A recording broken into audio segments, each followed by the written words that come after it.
Hi అండి, welcome to me Chinni's kitchen. నేను చేసిన వీడియోస్ మీకు నచ్చినట్లయితే లైక్ చేయండి, సబ్స్క్రైబ్ చేయండి, అలానే పక్కనున్న బెల్ ఐకాన్ క్లిక్ చేయడం మర్చిపోకండి. ఆల్ ఆప్షన్లో పెట్టుకుంటే నేను చేసే రెసిపీస్ అన్నీ మీ ఇంటికి ఫాస్ట్గా వచ్చేస్తాయి.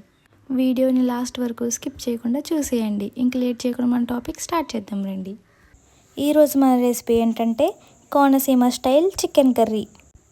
ఈ రెసిపీకి మనం ముందుగా ఒక 3 ఉల్లిపాయలు అలానే 3 పచ్చిమిరపకాయలు తీసుకుని ఇలా కట్ చేసుకోండి.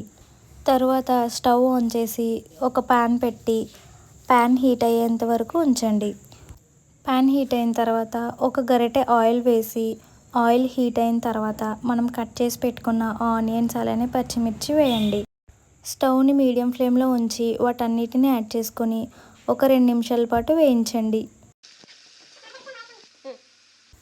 అవి కొంచెం వేగిన తర్వాత ఇలా తగినంత సాల్ట్ యాడ్ చేసుకొని ఒక 5 నిమిషాల పాటు వేయించండి.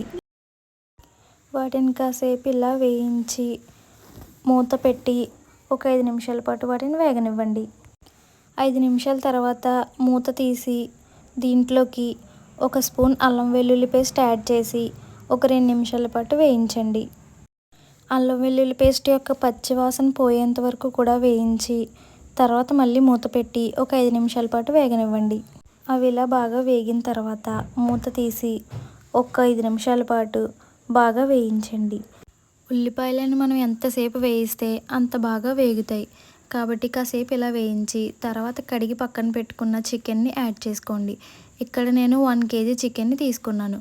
ఒకవేళ మీరు 1 కేజీ కంటే తక్కువ చికెన్ తీసుకుంటే అంటే ఒక 1/2 కేజీ తీసుకున్నారంటే నేను చూపించిన ఆనియన్ సైజే మీరు కూడా యూస్ చేస్తే 2 ఆనియన్స్ తీసుకోండి. అది అంతకంటే తక్కువ అయితే ఒక ఆనియన్ తీసుకోండి సరిపోతుంది. చికెన్ యాడ్ చేసుకున్న తర్వాత ఇలా ఒక 2 నిమిషాల పాటు వేయించండి. ఇలా వేయించిన తర్వాత కాసేపు చికెన్ ఉడికేంత వరకు మూత పెట్టి ఉంచండి. మధ్యలో ఒకసారి మూత తీసి చికెన్ని ఒకసారి కలపండి.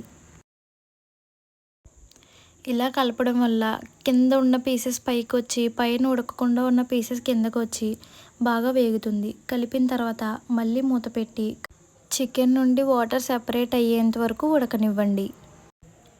ఇలా చికెన్ నుండి వాటర్ సెపరేట్ అయ్యి ఉడికిన తర్వాత దీన్ని ఒకసారి కలిపి ఒక 2 నిమిషాల పాటు బాగా వేయించండి. ఇప్పుడు దీంట్లోకి ఒక స్పూన్ పసుపు యాడ్ చేసి ఒక 2 నిమిషాల పాటు కంటిన్యూగా వేయించండి. ఇలా వేయించిన తర్వాత మూత పెట్టి ఒక 5 నిమిషాల పాటు ఉంచండి. ఇలా వేగిన తర్వాత దీంట్లోకి 2.5 స్పూన్స్ కారం వేసుకోండి. తర్వాత 1 స్పూన్ చికెన్ మసాలా అలానే 1 స్పూన్ గరం మసాలా వేసి 2 నిమిషాల పాటు వేయించండి. కారం మసాలాలు ముక్కకు బాగా పట్టేంత వరకు కూడా ఒక 5 నిమిషాల పాటు కంటిన్యూగా వేయిస్తూ ఉండండి.